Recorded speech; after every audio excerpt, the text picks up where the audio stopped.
This building near Berea looks like just another warehouse on the outside. But step inside and it's like entering a time machine. When they come in, they look around and their eyes are all big and they think, well, this is really neat, because nowhere that I've ever seen has this sort of merchandise, I guess, whatever, for somebody to buy. Now, there's people around that have large collections of radios, but they're not for sale. Rick Howard started collecting antiques after he retired from firefighting. About 10 years ago, he got a call from a man who wanted to sell him 50 radios. So I called a friend of mine that knew a lot about radios, and he said, that's a really good deal. So I picked them up. Some of them didn't work, so Rick got on YouTube and learned how to fix them. It was a sound investment. So I was hooked after that point. He started going to swap meets around the country to buy radios and learn about the different models.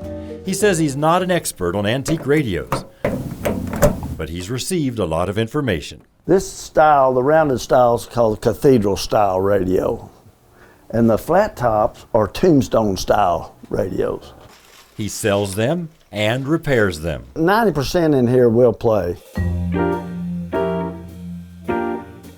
Rick even puts Bluetooth kits in some of them so buyers can play anything through their phones. This is a 1936 RCA. Most of the big models are from the 1930s and 40s, the golden age of radio. Of course, it takes about 15 or 20 seconds for the tubes to warm up. For Lexington's news, traffic, and weather station, 590 AM.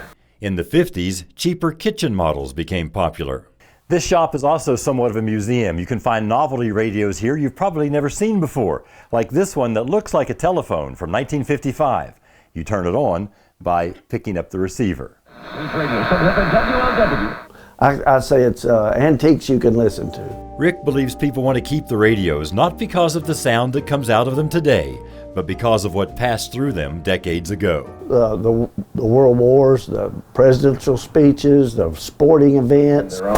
I really enjoy getting noise out of something that hadn't worked for 30 or 40 years. In a hectic world, Rick Howard just enjoys coming to his shop, cutting through the static, and getting dialed in to the past. It's very satisfying. In Berea, Marvin Bartlett with the Spirit of the Bluegrass.